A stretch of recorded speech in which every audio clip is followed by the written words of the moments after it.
I slowly see that the church is growing. People are becoming more bolder. People are taking all kinds of precautions. But let's also continue to pray that this pandemic will come to an end. I've heard reports of people really suffering. Some of our family members just passed away because of COVID. So let's just pray that this thing will come to an end. And if you're somebody who has COVID, unable to come to church, but you're watching online, it's our prayer that God will not just heal you, but your health will be restored. Amen? Let's turn our Bibles. Let's look into the word of the Lord. Let's turn our Bibles to Luke chapter 5. I was just checking things on the internet, and I found out this one quote by John Powell. John Powell, I think, is a very creative man because he wrote the music, the sound score for some very nice movies: Ants, Chicken Run, Shrek, Robot, Happy Feet, and the Ice Age sequels and all. And then he made a comment, and the comment goes something like this: human beings, like plants, they grow in the soil of acceptance and not in the atmosphere of rejection. He's talking about the rejection that people go through. Why? Because I think, in a nation like India or all over the globe, a certain group of people always get ignored. There is always one group who think they are superior and they look down on some other group of people.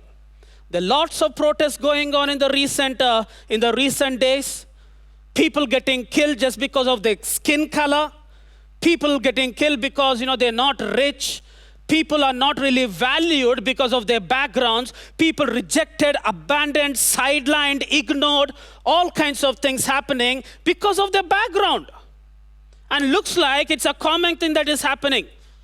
They are a group of people who think they are superior and they look down on all the others. But as I read the Bible, I find out that God made all of us in His image. Luke chapter 5. If you look at this chapter, it has 5 sections to it. Jesus calls His disciples. Not going to look at that part of it, but though it's an interesting one. But we're going to look at the next 3 parts, the next 3 sections in this chapter. Jesus heals a man with leprosy. Jesus forgives and heals a paralyzed man. And then Jesus calls a tax collector, Matthew or Levi. And then after that, He shares a meal with sinners. The Bible refers to them as sinners. And the last one is a discussion that He has about fasting. He has a kind of a heated discussion with the Pharisees and the teachers of the law.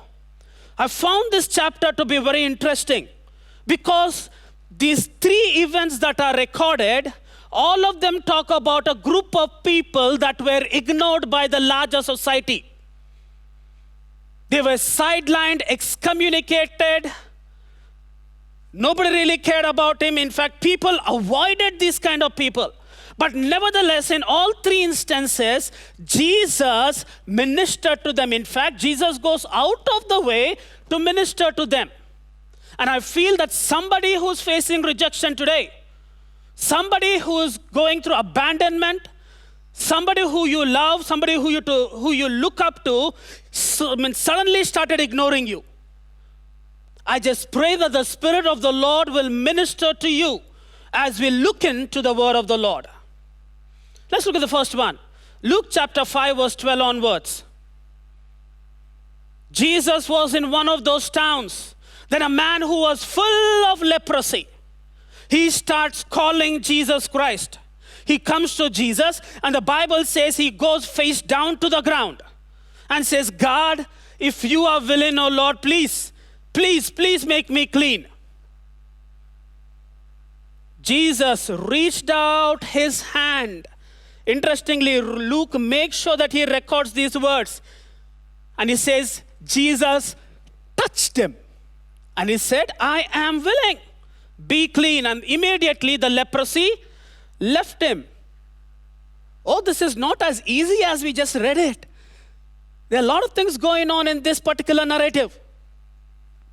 Look at the word of God. Let's look at some of the important things over here. This man was covered with Leprosy. I mean, nowadays, the leprosy thing is going down. I mean, many nations just eliminated it. But back in the day, I used to see them when I was small. Nobody would touch them. Nobody would kind of, even care to look at them. We would avoid them. And they would live outside the city.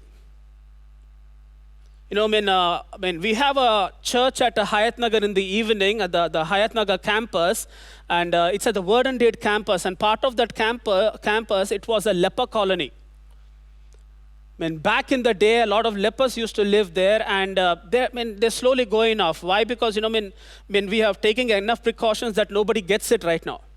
And they had this weird rule that once a leper, if he lives in a house and he dies, nobody's going to occupy that house. Maybe because of fear, stigma, whatever it is.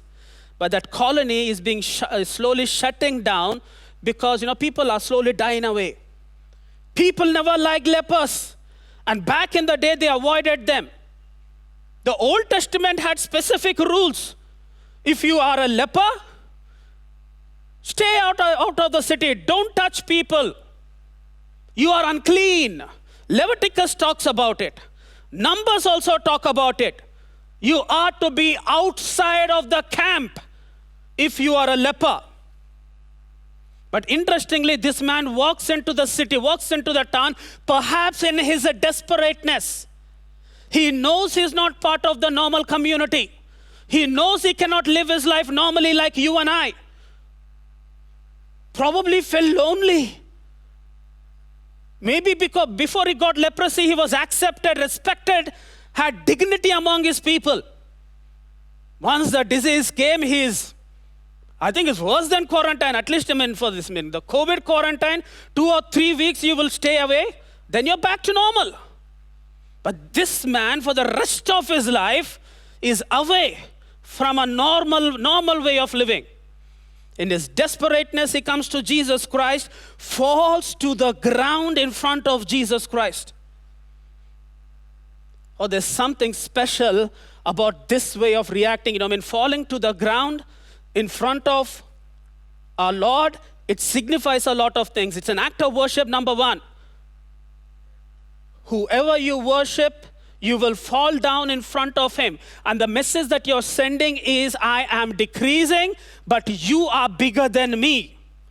It conveys a powerful way of telling, a powerful symbol of humility.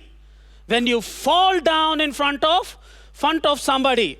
Every now and then, nowadays, I come across Christians who would exercise or who would be more vocal about their rights. If they fail in their lives and all, they would not say, God, please help me. But the tone of their reaction is, I serve this God, what did he do for me? I did so much for the Lord, what did he do for me? If he really loved me, he would have done all these things for me. Somebody who never really studied for his examinations, but just before he wrote the examinations, prayed, God help me. And after failure, what did God do? I prayed to him. God will bless your efforts, man. You didn't study and he blessed your effort.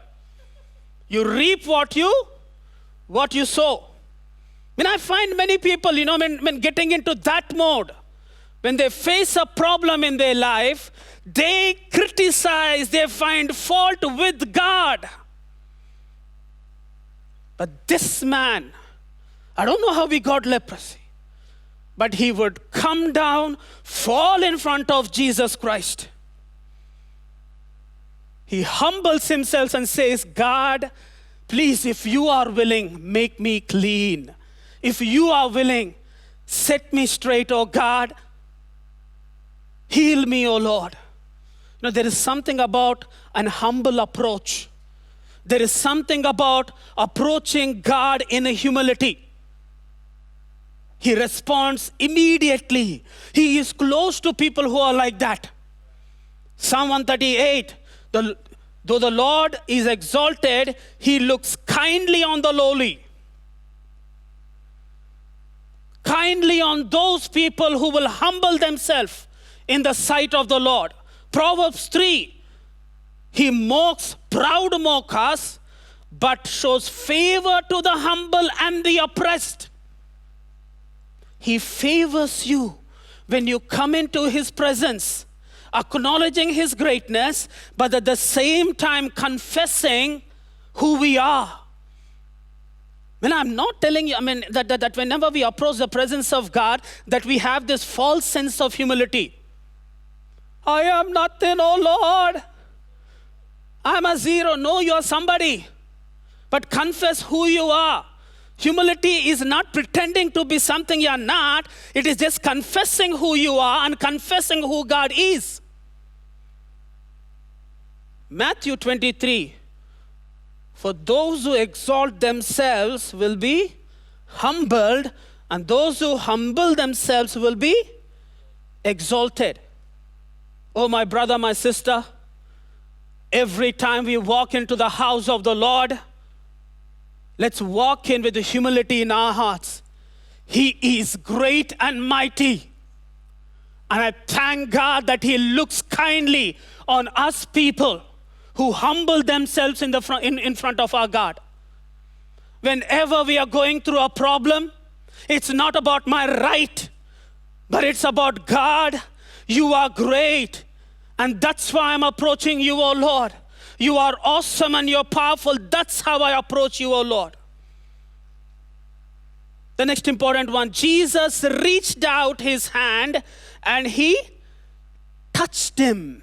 Oh, I just love this thing. He touched him. You know something very interesting about this? Nobody is supposed to touch a leper. Why? Because the disease is contagious. Nobody is supposed to touch a leper. I think it's worse than the way we react. You know, nowadays by mistake, anybody sneezes or coughs, we are like running away. It's worse than that back in the day. That fellow is not supposed to enter a group of people, a community of people, never supposed to enter a village or a town. Forget touching. But there's something about Jesus. He touched. There's something about the touch of Jesus. Also remember the woman with the issue of blood? She touched him. And the blind man, Jesus, rubs mud on his eyes. He touched him. Bill Gaither, I really like this man of God, this songwriter, gospel songwriter. There was a time he was accompanying an evangelist called Dale. And somehow in his heart he felt that, there's something about the touch of Jesus. He asked Bill Gaither, can you write a song about the touch of Jesus? And he wrote a song. And the song goes something like this. Shackled by a heavy burden, beneath a load of guilt and shame, then the hand of Jesus touched me, and now I'm no longer the same. If he touches you, you are no longer the same. Everything changes with the touch of Jesus. The chorus goes, he touched me, oh, he touched me. And oh, the joy that floods my soul. Something happened, and now I know. He touched me, and he made me whole. You're facing a problem, my brother? Ask God to touch us. Are you going through a situation, my sister? Just pray, God, touch me. One touch, and your life will be made whole. The last one, Jesus says, I am willing. I am willing to see you healed. I want to make you clean. And every time I look in the Bible, I never see God telling, I have a bad plan for you. I see God telling, I have a good plan for you. Some of us are scared to approach Jesus Christ, approach God. Why? Because we have this weird idea, what if God rejects my prayer? Who says God will reject your prayer? He will always listen to your prayer. You might not like the answer, but he will always answer your prayers. Sometimes he might say no or wait or whatever it is, but he will always answer your prayer. And God will never have a bad plan for you. Never. I never read any verse in the Bible where God says, I'm going to kind of have a bad plan for you. I don't think good about you. No, I never read anything like that. You know what I read in the Bible? John 10:10. I have come to give you life and give it in all its fullness, all its abundance. I see Jeremiah 29:11. For I have plans for you, plans to prosper you, to give you a hope, to give you a future. This is what God has for you and I. The leper came, fell down in front of Jesus. He's healed because of the touch of Jesus.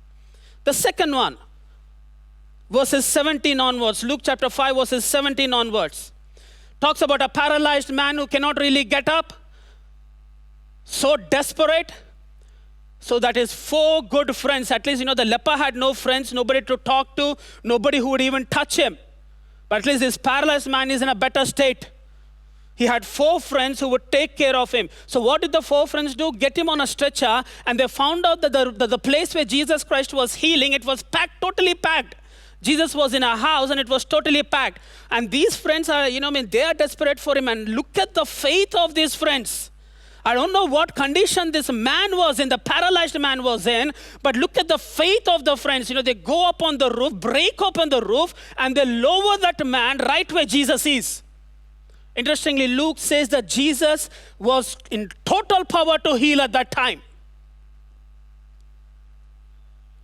When Jesus saw their faith, verse 20, Jesus looks at this man and he says, "Friend, your sins are forgiven." Your sins are forgiven. Let's look at some of these things, some of the important words in this particular section. Jesus saw their faith. I really liked what Pastor David shared today during the communion time. Healing. And biblically, I see as I read the Bible that God healed in response to faith. Remember the centurion whose servant was not really well? He says, "Jesus, just say a word and my servant will be well." And Jesus says, "I have never found this kind of faith in Israel." Jesus healed many times in response to the faith that people had in him. Have faith in Jesus that he will heal. Oh, in fact, the other side of it also is true. There are many times that Jesus was not able to heal because of the lack of faith. In fact, Jesus goes to his own town and he is not able to heal anybody. Why? Because they just wouldn't have faith in him. Have faith. Somebody said that, loud voices, cries, tears, loud noises, songs, nothing really moves the heart of God. What moves the heart of God? Faith. Faith moves the heart of God. It is faith. If you have faith in him, you can, even if you have a mustard seed of faith, you can tell this mountain, this tree, go, throw yourself into the sea, it will happen. Have faith in God. No matter what you're going through, no matter what your situation is dictating, have faith in God. One of the first names that is given to Christians is believers. Even now, sometimes we call Christians as believer. There are some denominations when they say, "Are you a believer?" It's another way of telling believer in the sense somebody who has faith in God. The idea is they will believe God no matter what. They will not believe circumstances. They will not believe anything that is happening around them. They will believe everything that Jesus Christ has spoken. Then Jesus says, "Friend, your sins are forgiven." I would never like to be called as a friend of somebody who did something wrong. And I'm sure it is the same with you. I've seen parents talk to their children and say, "Don't play with them, don't be with them." And if I go to a house visit and the child has a problem, maybe an addiction and all, immediately the parent's complaint will be, "His company is bad, they are teaching him bad things, but my child is good." Really? The thing is, we will judge a person's character by the company that he hangs around with. Tell me your friendship. Tell me the gang that you hang around with. I will tell what kind of a person you are. Jesus looks at this man and he says, "Friend, your sins are forgiven." Interestingly, this man came to be healed and Jesus says, "Your sins are forgiven." The understanding is your sickness is because of your sin. I don't know, maybe it's true in this case. That's why Jesus said your sins are forgiven. Did something wrong, as a consequence of it, he is sick. And Jesus immediately addresses the core issue. Your sins are forgiven. that this is a worse situation over here. Jewish people, they are so self-righteous people. They will not associate with themselves with sinners. If you do something unlawful, something which goes against the scripture, they will avoid you. That's kind of the people the Jewish people are. Jesus says, your sins are forgiven. Then Jesus says, get up and walk. This man gets up, takes his mat, and he goes home. Goes home praising the Lord. There's power when you come to Jesus Christ. Not just our sins are forgiven, but we are also made whole, healed in the name of Jesus Christ. Really, a lot of people come to Jesus because they healed, they saw a miracle. But many people come to Jesus because they receive forgiveness. Because they receive that joy and their peace in their hearts. I received Jesus, so I became a Christian because of the joy and the peace that he would give me. I didn't really see a miracle, nothing wrong with that. But the reason I love Jesus Christ is because of the peace that he gives me. I go through a lot of problem, confusion and all. In that time, he gave me peace. And I would say, Jesus, I give my life to you. People who are going through the guilt, people whose own conscience, the devil is accusing them. When Jesus said, I forgive you, I shed my blood for you on the cross, they love to give their lives. For the rest of their life, they will serve Jesus Christ. The third one, Luke chapter 5, verse 27. Now, Jesus is walking out and then he sees a tax collector. By the way, in those days, the Jewish people would pray, God, I just thank you that I'm not born as a tax collector. That fellow is a sinner. He's robbing the house of Israel. He'll go to hell straight. Nobody likes a tax collector. But Jesus is walking. Suddenly he sees Matthew. And he says, Matthew, come follow me. And I think Matthew was, I really struggle to understand what's going on in the heart of this person. He's doing something which every Israelite hates. He's not liked by his own people. His own people, the rabbi, probably his own family is telling, you're a worse kind of a person. He is rich, but he is not accepted. He's influential, he got power, but his own would reject him. I think in that kind of a situation, I think he accepted the fact that nobody will respect me, so let me make as much money as I want. Let me enjoy with all materialistic. Money, riches, fame, it's not going to satisfy us. How many rich people we have seen, how many famous people we have seen who are fed up with their life, taking their own lives. That void in your heart and the void in my heart, nothing really fills it. It's only God. It's only God who fills that void. Jesus says, follow me. And I think, these words, this man, Levi, heard it for the very first time. Immediately he leaves everything. Left everything and started following Jesus Christ. It's as if, he's designed to follow Jesus Christ. As if this is the movement that would make him complete. It's as if that he was always meant to follow Jesus Christ. The same thing is with each and every one of us. Some of you walked into the house of the Lord. Some of you are seeing this service online, and you're thinking that, there's a void inside of you. And now you hear the voice of Jesus Christ, follow me. And something in you tells that, you were born to follow Jesus Christ. You were born just for this purpose. Some of you are resisting it. Some of you are avoiding it. But deep down inside of you, no matter what you are doing, no matter what bad things, what addiction, what trouble you're in, you know inside of you that you're supposed to follow Jesus Christ. It's as if John chapter 10 verse 27, my sheep hear my voice and they follow me. The only people who had a problem over here are the Pharisees and the teachers of the law. Honestly, I've been studying the Word of God, since my childhood. I received Jesus as my Lord and Savior. In fact, I don't think I have a moment in my life where I have never confessed Him as my Lord and Savior. You know, if you know me from my childhood, you know I've been through Bible quizzes. I've did a lot of Bible courses, ended up doing a master's in divinity and all. You know, at the end of it, I figured out is, that the knowledge that you have is really of no use if it doesn't sink down into your heart. These are the Pharisees and the teachers of the law. And they became the biggest hindrance. The tax collector, he openly followed Jesus Christ. And he threw a party. He called all of the tax collectors, all of his friends, and invited Jesus. And who had problem with that? The Pharisees and the teachers of the law. And the problem is, why do you eat with tax collectors and sinners?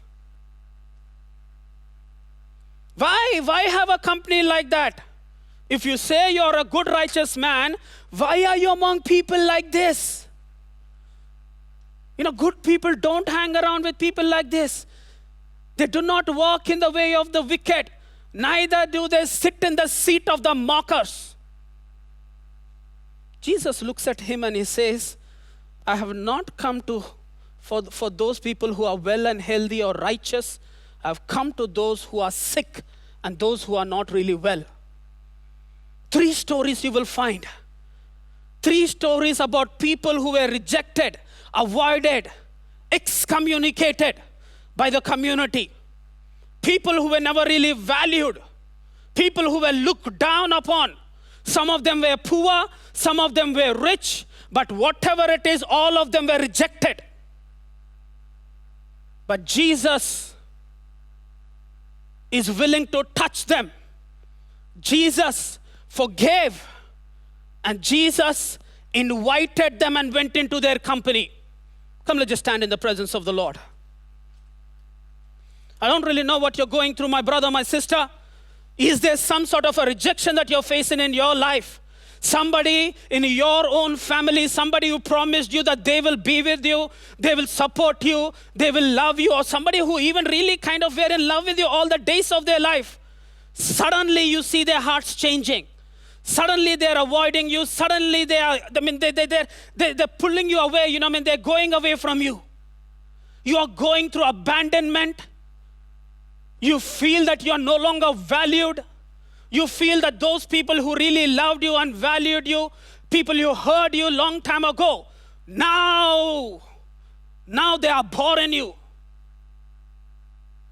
Whatever you're going through, my brother, my sister, Jesus is ready to touch you right now. Jesus is willing to restore us. He's willing to heal us. He's willing to reconcile us.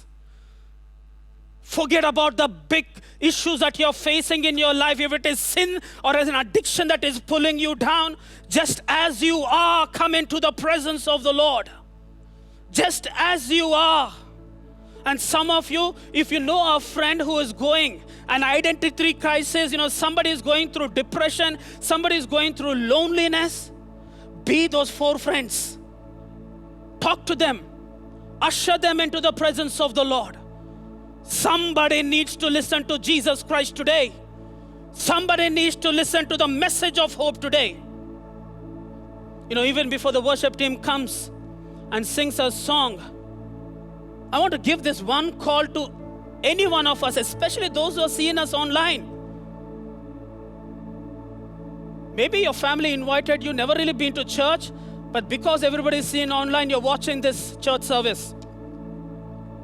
If there's anybody over here and you have never received Jesus Christ as your Lord and Savior, you never confess, Jesus, come into my heart, would you please lift up your hand?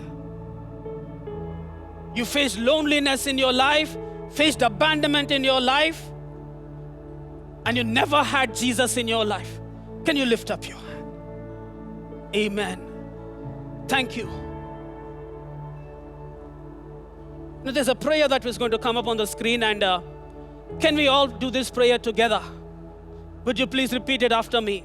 Dear Lord Jesus, I know that I'm a sinner, and I ask for your forgiveness. I believe you died for my sins and rose from the dead. I turn from my sins and invite you to come into my heart and life. I want to trust and follow you as my Lord and Savior. Amen.